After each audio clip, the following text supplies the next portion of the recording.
ബറോസിന്റെ യഥാർത്ഥ കാഴ്ച അനുഭവം ലഭിക്കണമെങ്കിൽ ട്രെയിലർ 3Dയിൽ തന്നെ കാണണമെന്ന് ഛായാഗ്രാഹകൻ സന്തോഷ് ശിവൻ. ആദ്യമായി ഒരു സിനിമ സംവിധാനം ചെയ്യുമ്പോൾ എന്തുകൊണ്ട് ഇത്തരത്തിലൊരു സിനിമ എന്ന് ചോദിച്ചപ്പോൾ നമ്മൾ എങ്കിലും ഇത്തരത്തിലൊരു സിനിമ ചെയ്യണ്ടേ എന്നാണ് ലാൽ പറഞ്ഞതെന്നും തനിക്കും ഇത്തരത്തിൽ ചാലഞ്ചിങ് ആയ സിനിമ ചെയ്യുന്നത് വലിയ താല്പര്യമാണെന്നും സന്തോഷ് ശിവൻ മനോരമ ഓൺലൈനിന് നൽകിയ അഭിമുഖത്തിൽ പറഞ്ഞു. ഇപ്പോൾ പുറത്തിറക്കിയ ബറോസിന്റെ ട്രെയിലർ 3Dയിൽ കാണേണ്ടതാണ്. കാരണം 3Dയിലാണ് സിനിമ മുഴുവൻ ഷൂട്ട് ചെയ്തത്. ഇപ്പോൾ ഏറ്റവും പ്രചാരത്തിലുള്ള മാധ്യമം യൂട്യൂബ് ആണല്ലോ. അതുകൊണ്ടാണ് യൂട്യൂബിൽ ട്രെയിലർ റിലീസ് ചെയ്തത്.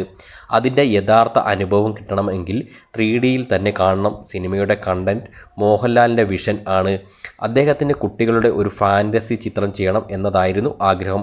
സിനിമ ഡിസ്നിയിലെ ആൾക്കാരൊക്കെ കണ്ട് ഒരുപാട് ഇഷ്ടപ്പെട്ടു എന്ന് പറഞ്ഞു. കുട്ടികൾക്ക് വേണ്ടിയുള്ള ചിത്രങ്ങൾ നമ്മുടെ നാട്ടിൽ അധികം വരാറുമില്ല. എന്തുകൊണ്ടാണ് ആദ്യത്തെ പടം ഇങ്ങനെ ചെയ്യുന്നതെന്ന് ഞാൻ ചോദിച്ചിരുന്നു. അദ്ദേഹം പറഞ്ഞു, കുട്ടികളുടെ സിനിമകൾ അധികം ആരും ചെയ്യാറില്ലല്ലോ, നമുക്ക് ഇത് കുട്ടികൾക്ക് വേണ്ടി ചെയ്യാം. അല്ലാതെയുള്ള സിനിമകളിൽ ഞാൻ അഭിനയിക്കുന്നുണ്ടല്ലോ, ഒരു ഫാൻറ്റസി സിനിമ ചെയ്യണം എന്നത് അദ്ദേഹത്തിൻ്റെ ആഗ്രഹമായിരുന്നു. ഒരുപാട് പടങ്ങൾ സംവിധാനം ചെയ്യണം എന്ന ആഗ്രഹമൊന്നും അദ്ദേഹത്തിനില്ല. പക്ഷേ ഈ പടം അദ്ദേഹം തന്നെ ചെയ്യണം എന്ന് ഉണ്ടായിരുന്നു. ബറോസ് മുഴുവൻ 3Dയിലാണ് ചിത്രീകരിച്ചത്. 3D സിനിമകൾ ഇപ്പോൾ എടുക്കുന്നവർ 3Dയിൽ ഒന്നും അല്ല ചെയ്യുന്നത്, 2Dയിൽ ചെയ്തിട്ട് 3Dയിലേക്ക് മാറ്റുകയാണ്. ഇന്ത്യയിൽ ഒട്ടുമിക്ക എല്ലാ സിനിമകളും അങ്ങനെയാണ് ഷൂട്ട് ചെയ്യുന്നത്. 2 ദിവസം ഷൂട്ട് ചെയ്തിട്ട് എല്ലാവരും മതിയാക്കും. ഇത് പക്ഷേ മുഴുവനും 3Dയിൽ തന്നെയാണ് ഷൂട്ട് ചെയ്തത്. അത് ചെയ്യാൻ ഭയങ്കര പാടാണ്. ലാലിന് സിനിമയോടുള്ള പാഷൻ കാരണം മുഴുവൻ 3Dയിൽ തന്നെ ഷൂട്ട് ചെയ്തു. 3D ക്യാമറ എന്നത് 2 ക്യാമറ ഒരുമിച്ച് ചേരുന്നത്ര വലിയ ക്യാമറയാണ്. അത് നമുക്ക് സാധാരണ ക്യാമറ വെച്ച് ചെയ്യുന്നത് പോലെ ചെയ്യാൻ പറ്റില്ല. ഇതിന് ഒരുപാട് ലൈറ്റ് വേണം. ക്യാമറ ചലിപ്പിക്കാൻ വലിയ പാടാണ്. അദ്ദേഹത്തിന് അതൊക്കെ വേണം. അത് സാധിച്ചു കൊടുക്കുക എന്നതാണ് നമ്മുടെ കടമ. എനിക്ക് ചാലഞ്ചിങ് ആയ വർക്കുകൾ ചെയ്യാൻ വലിയ ഇഷ്ടമാണ്. ഇത് നല്ലൊരു ക്രൂ ആയിരുന്നു. രാജീവ് കുമാർ, സന്തോഷ് രാമൻ തുടങ്ങി പാഷനേറ്റ് ആയ നിൽക്കുന്ന കുറേ പേർ ഉണ്ടായിരുന്നു. അതിൻ്റെ ഒരു റിസൾട്ട് സിനിമയിൽ കാണാം.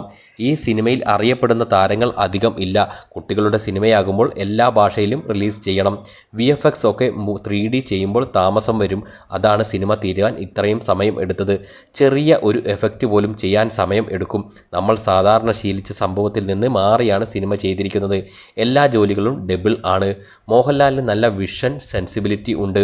ഞാൻ അറിയുന്ന കാലം തൊട്ട് സിനിമയോടുള്ള മോഹൻലാലിൻ്റെ പാഷൻ എനിക്കറിയാം.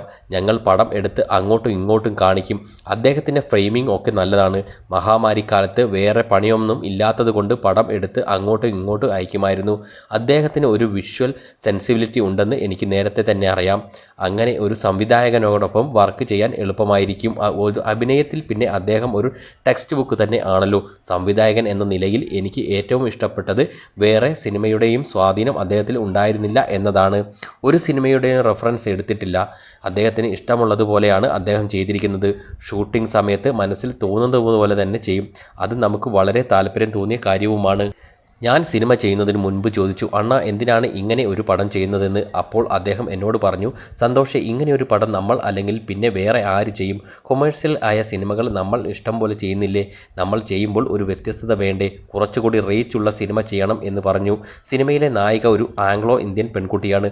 മോഹൻലാലിനേക്കാൾ ആ കുട്ടിക്കാണ് സിനിമയിൽ കൂടുതൽ പ്രാധാന്യം.